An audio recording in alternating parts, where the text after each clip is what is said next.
Jörg, was hast du denn Ja, heute vor? eigentlich nix, Mani. Was hast du vor? Ich muss nur zur Einkaufszentrum gehen. Oh Gott. Einkaufszentrum heißt es. Einkaufszentrum. Und jetzt bleibst hier und lernst. Einkaufszentrum. இந்த பிரச்சனை உங்களுக்கும் இருக்கா? Germans பேசினாலோ pronounce பண்ணாலோ புரியலையா?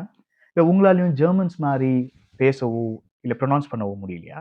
அப்போ இந்த வீடியோவை பாருங்க. Welcome to Germany, learn German in Tamil. முதல்ல ப்ரொனவுன்சியேஷன், உச்சரிப்பு. அதை ஜெர்மனில் அவுஸ்பிராகன்னு சொல்லணும். அவுஸ்பிராக ரொம்ப ரொம்ப முக்கியம். ஏதாவது ஒரு எழுத்தை தப்பா உச்சரிச்சிட்டா கூட அதோடைய அர்த்தமே மாறிடும். எடுத்துக்காட்டுக்கு ஷோன் அப்படின்னா ஏற்கனவேன்னு அர்த்தம். ஷேன் அப்படின்னா அழகுன்னு அர்த்தம். ஷூல் அப்படின்னா கேன்னு அர்த்தம். ஷ்வீல் அப்படின்னா வெக்கையா இருக்குன்னு அர்த்தம். பாத்தீங்களா? ஒரு எழுத்து தான் வித்தியாசம், ஆனா எவ்வளவு பெரிய வேறுபாடை காட்டுது. இந்த அவுஸ்பிராகைய தமிழ் மூலியமா ஈஸியா கத்துக்கலாம். இது வரைக்கும் ஃபோனடிக்ஸ்னா லாட்டினோ இல்லை கிரீக்கையோ பயன்படுத்தி தான் கற்றுக்குவாங்க. முதல் முறையா தமிழ் எழுத்துக்களை ஃபோனடிக்ஸாக பயன்படுத்தி டாய்ச் அவுஸ்பிராக கற்றுக்கலாம் வாங்க. அவுஸ்பிராக அதாவது ப்ரொனவுன்சியேஷனை சரியாக உச்சரிக்கணும் அப்படின்னா ஆல்ஃபபெட்ஸை கற்றுக்கணும். ஆல்ஃபபெட்ஸை டாய்ச்சில் ஜெர்மனில் தேர் புக்ஸ்டாபன்னு சொல்லுவாங்க. பன்மையில் நிறைய இருந்துச்சுன்னா தி புக்ஸ்டாபன்னு சொல்லுவாங்க. தமிழ்ல எப்படி எழுத்துக்கள்லாம் ஆல ஆரம்பிக்குதோ அதே மாதிரி டாய்ச்லயும் ஆல தான் ஆரம்பிக்கும். ஆ, பே, சே, டே, ஏ, எஃப், கே, ஹா, இ, யோட், கா, எல், எம், என், ஓ, பே, கு, ஆர், எஸ், டே, உ, ஃபவ், வே, இக்ஸ், யுப்சிலான், செட். ரொம்ப முக்கியம். தமிழுக்கு எப்படி ழகரம் அழகோ டாய்ச்சுக்கு இந்த செட் ரொம்ப ரொம்ப அழகு. இஸ் சவுண்டு கொடுக்கக்கூடாது, ஜி ஜி சவுண்டு கொடுக்கக்கூடாது. இட்ஸ் இட்ஸ் செட் இப்படிதான் சொல்லணும். இது போக டாய்ச்ல இன்னும் ஒரு சில புக் ஸ்டாப்னு இருக்கு.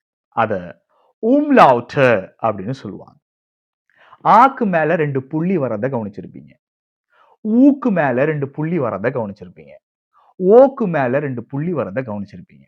அதுக்கு அர்த்தம் என்னன்னா அதை கொஞ்சம் அழுத்தி உச்சரிக்கணும். ஆன்னு சொல்லாம ஆக்கு மேல 2 புள்ளி வந்தா ஏன்னு சொல்லணும். ஓக்கு மேல 2 புள்ளி வந்தா ஏன்னு சொல்லணும். ஊக்கு மேல 2 புள்ளி வந்தா யூன்னு சொல்லணும். இது எல்லாமே நாக்கோட உதவி இல்லாம தொண்டையிலிருந்து வரும். கடைசியா ஒரு புக் ஸ்டாப் இருக்கு, அதாவது கடைசியா ஒரு எழுத்து இருக்கு, அதுதான் ஷாஃபசஸ். இந்த பீட்டா சிம்பிள் மாதிரி போடுவோம்ல, அதான் ஷாஃபசஸ். முக்கியமான பின்குறிப்பு.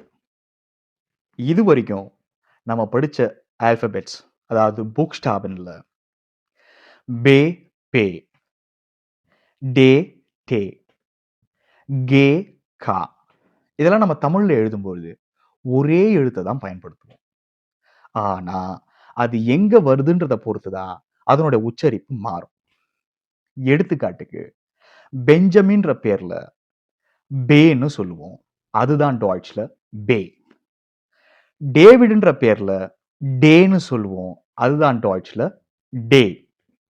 காயத்ரின்ற பேர்ல கான்னு சொல்லுவோம், அதுதான் டாய்ச்ல கே. பேருந்துன்ற பேர்ல பேன்னு சொல்லுவோம், அதுதான் டாய்ச்ல பே. டெடின்ற பேர்ல டேன்னு சொல்லுவோம், அதுதான் டாய்ச்ல டே. கண்மணின்ற பேர்ல கான்னு சொல்லுவோம். அதுதான் டாய்ச்ல கா. ஸோ ஃப்ரெண்ட், நான் சொன்ன இந்த இன்ஃபர்மேஷன்லாம் உங்களுக்கு பிடிச்சிருந்தா இந்த வீடியோவை லைக் பண்ணுங்க.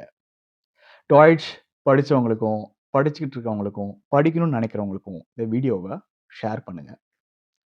ஜெர்மன் டாபிக்ஸ்லாம் ரொம்ப கஷ்டமா இருக்கு, தமிழ்ல படிச்சா நல்லா இருக்குமேன்னு தோணுச்சுன்னா அந்த டாபிக்ஸ் எல்லாம் கமெண்ட் பண்ணுங்க.